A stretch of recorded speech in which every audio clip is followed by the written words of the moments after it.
I'm delighted to welcome you to our webinar, Facing the New Hard Times with Resilience Tools That Help. I'm Chris Johnston. I'm a resilience specialist. I've been involved in resilience work for 40 years, amazing to sound. And I'd love to share with you today some of the tools that I find most useful. Our purpose is to look at what can help when facing the new hard times. And I draw on, some of you may have come across some books that I've written, and particularly two books out at the moment that I wrote or co-wrote, Seven Ways to Build Resilience and Active Hope, that I draw on here. And in terms of the way that I work with what I think of as the buffet meal model of training.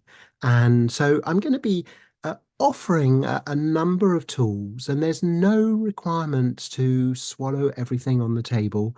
I'm wanting to offer, invite, and encourage. And I'm going to invite you to try out some of the practices as we go along. And in fact, I'm going to begin with a practice right away. I think of it as the first tool. We might have time for five or six tools in this session. But if you take away even just one or two tools that you use and that make a difference, that you can pass on to other people in a way that helps make a difference there, that makes coming along worthwhile. But let's see if we can do more than that. Our first tool is based on an insight, so resilience insight, that our ability to respond to any challenge is influenced by the state that we're in. And that may sound kind of obvious, but sometimes common sense isn't always common practice. And just having this as a starting point, whatever I face, I can influence my ability to respond by paying attention to the state I'm in and doing something that helps me move into or towards a more resource state. And I'm guessing that you probably all, or most of you, have a number of practices, resilience practices, up your sleeve already. I'm going to begin with one of my favorites. This is a simple gratitude practice. Very good research showing that gratitude practices have remarkable beneficial effects on our physical and emotional, psychological health. And so this is a really simple one. I'm going to invite you to join in with me. And it's just called Give Thanks. And what I do is it's not just a psychological, but there's a physiological element to this as well. And what I'm going to invite you to do is just put one hand here, one hand like that, and just kind of have it so that one hand is holding the other. Each hand is both holding and being held. And as you do that, as you feel that sense of both holding and being held, I'm going to invite you to say, I give thanks to. And you might name somebody. I give thanks to. You might call somebody into mind. Who would I like to give thanks to? There may be a whole load of people who come tumbling into your mind, come tumbling into your heart. Just take one for now. I give thanks to. And you might consider what you're giving thanks for, what you're grateful for, what you're thankful for.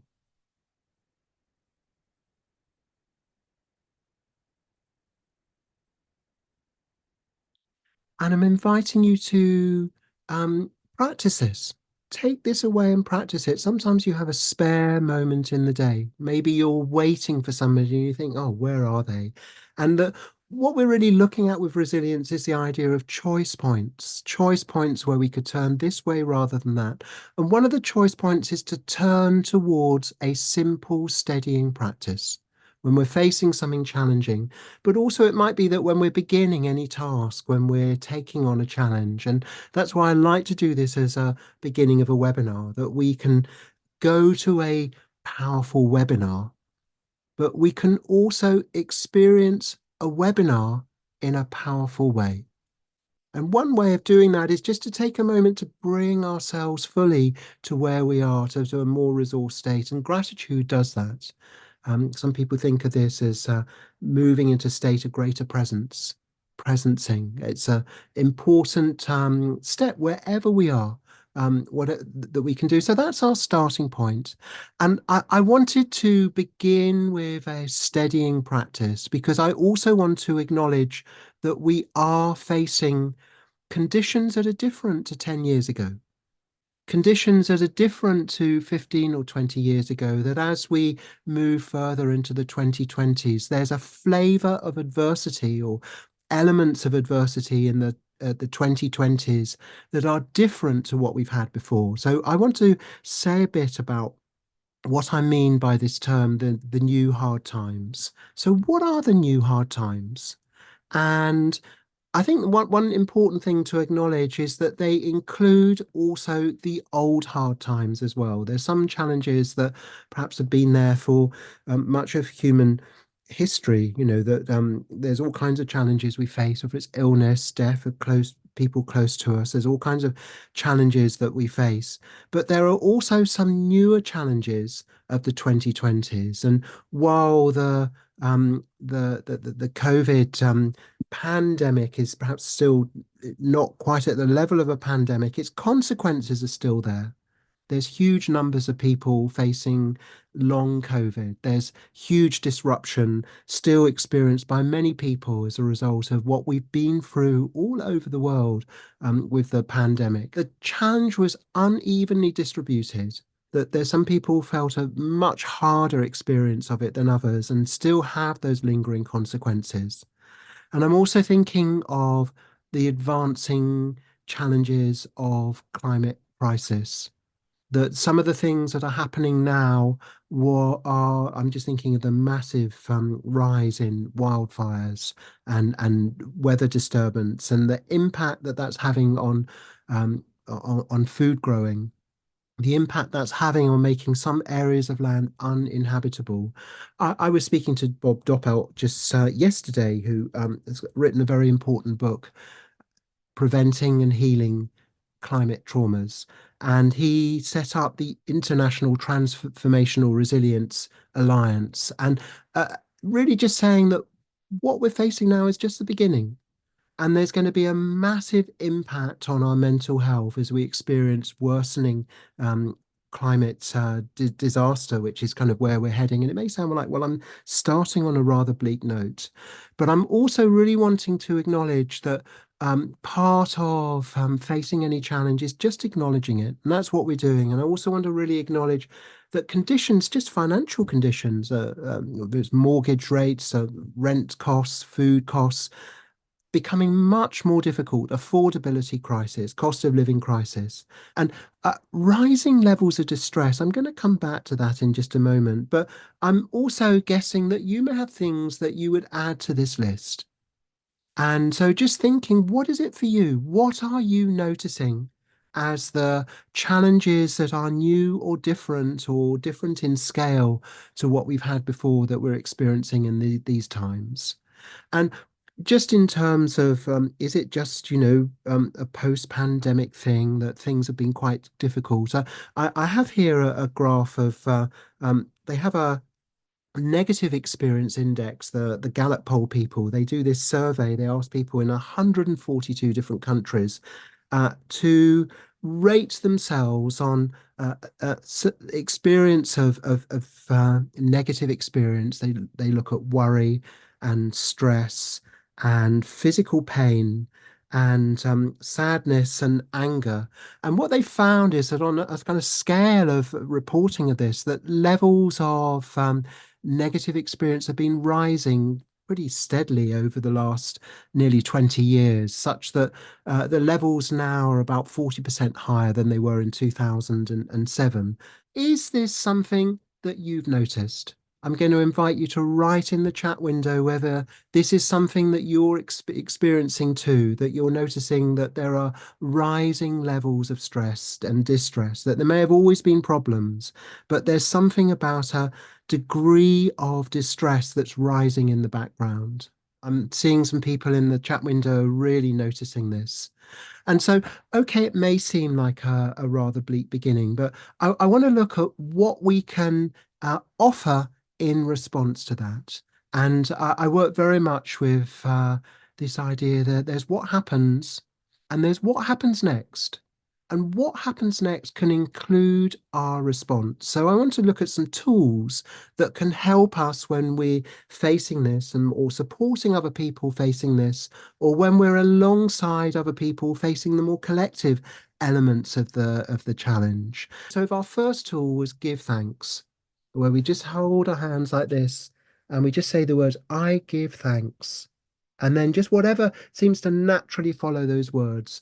And if you're triggered at all in this webinar or over the course of the next weeks or months, something happens and it kind of like a jolt that really pushes you into a place or triggers a experience of distress, know that this is something you can call on, saying, okay, I'm going to remember I give thanks. Gratitude is a social emotion that points our attention out to the network of support that we receive from. And just to remind ourselves of that is a very powerful step with resilience. And it's also part of a larger journey that I want to be with you in this session, which is really around the second tool. Is a powerful question. It's a powerful question I ask myself. And in the resilience training work that I've been doing for decades now, particularly over the last decade, I've been finding this question like such a useful one that people come back and tell me and say, Chris, I still use that question. That when I'm struggling, I say, what would a story of resilience look like here? I'm remembering Heather, someone in one of my courses, had a emergency admission to hospital, and she said that that question changed her experience of being in hospital because it orientated her to actions that she could make, choices that she could take that helped her face and respond to what was there. I'm noticing there's been some comments in the chat window, and I just want to take a pause and invite in my friend Madeline, who I'm working with. And Madeline, just wonder if there's anything from the chat window that you want to feed in. You don't need to say everything that's there, but if you just want to bring in a flavor of some of what's there. The overall flavor is that people have been experiencing that in their own lives. And there were some themes coming out about um, the witnessing it both on a local level and on a more global level. Also highlighting the escalation in stress and in rising workloads, and also the difference between different generations and really recognizing a really strong impact specifically on younger people. Um, but yeah, I've been really touched to read the messages in there and just see how everybody has been experiencing this, but in different ways. And what it tells me that you're here right now is that you've noticed and that you care. And that's such an important point. You've noticed and you care.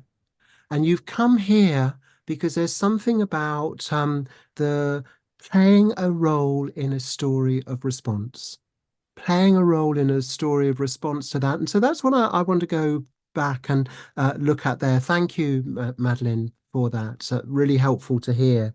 So we've acknowledged that there's a whole load of different factors that are increasing the background level of challenge, and sometimes it's very foreground level of challenge. And so I want to hold this question: what would a story of resilience look like here? And I work a lot with pictures, and my friend Carlotta Cataldi, she had this lovely picture, someone climbing out of a pit, and I think sometimes it's not just one person. There are solo steps in a story of resilience, and there's also collaborative steps that we take where we help each other out of pits. But really, if the background level of distress is rising, then we need to look at what helps us face this. And it's a time to get really interested in stories of resilience. And so getting interested in stories of resilience, I just kind of want to pick up this question. Well, what kind of story? That when we're talking about resilience, it's usually there's an element of something going wrong. And when we're on a kind of larger level, there might be something that's a bit dystopia like, a dystopia of things going wrong. And there might be a sense of, oh, wouldn't it be good if? But sometimes utopia feels impossibly far away.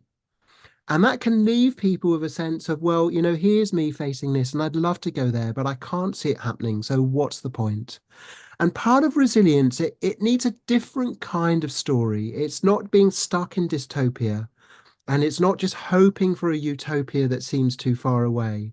But there's another story pattern here. And I learnt about this from Amanda Scott, and then have been in touch with my old friend Rupert Reed, who coined a term throughtopia.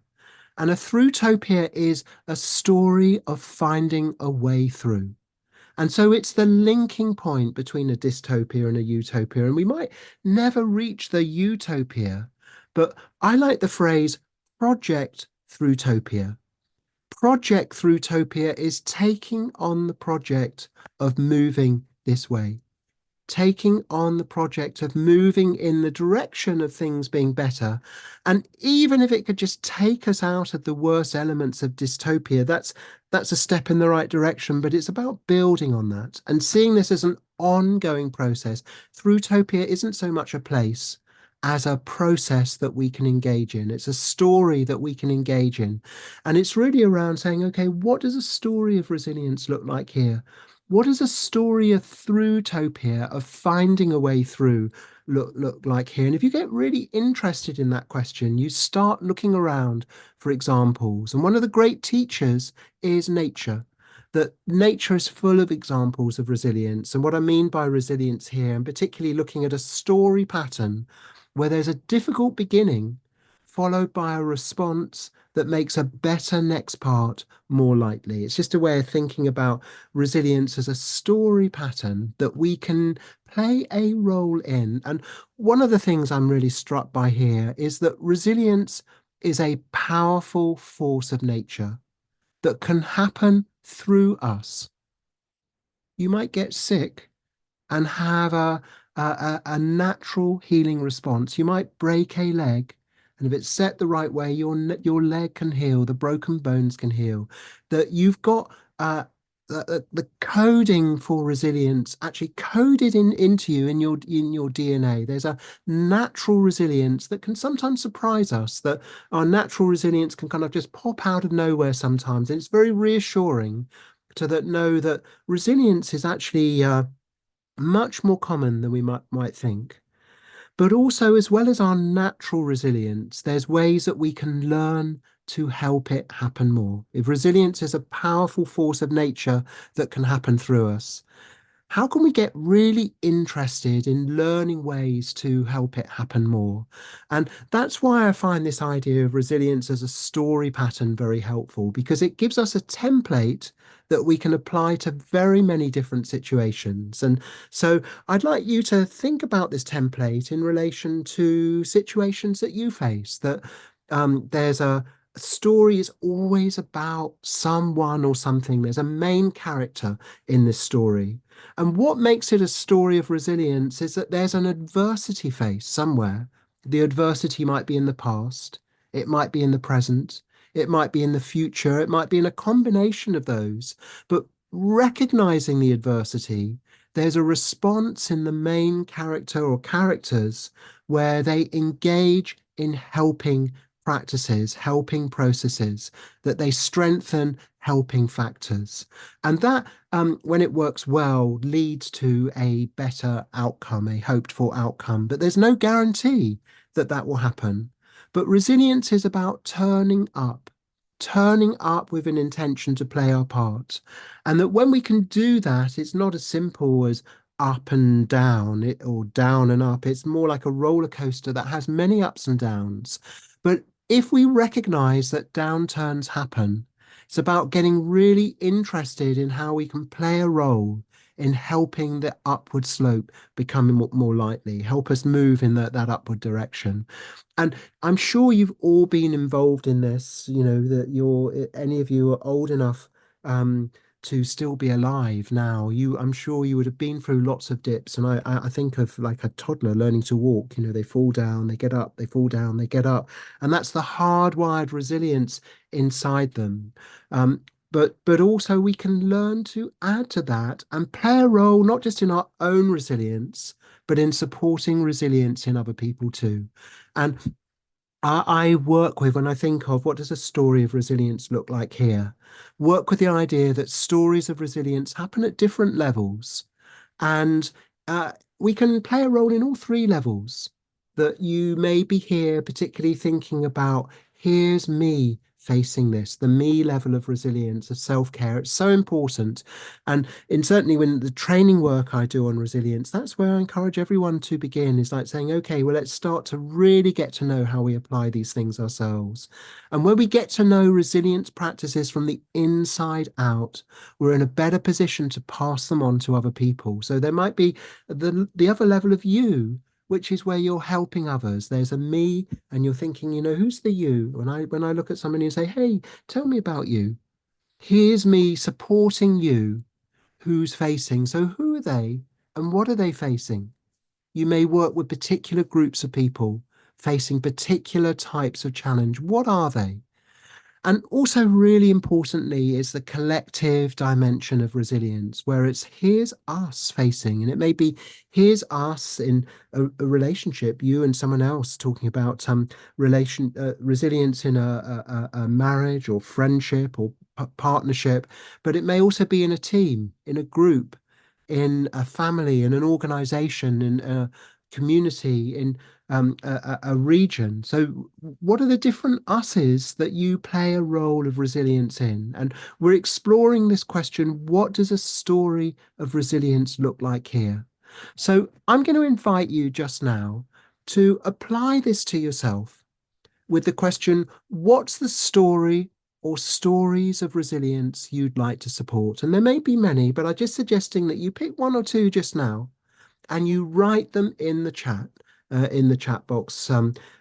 What's the story of resilience you'd like to support? What's bringing you here today? It may be about yourself, and that's such an important foundation for all of this.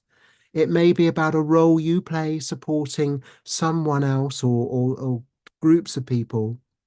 And it may also be about the larger collective dimension of resilience that you want to play an active part in that story. These larger stories happen through us, and we can play a role in moving them forward. So, what is that for you? Just invite you to write in the chat window. And I'm going to turn to my friend Madeline, and I'm going to just be really interested in what's happening in the chat window, and Mhm. what's kind of emerging in terms of stories of resilience or anything else you'd like to report. Madeline, over to you.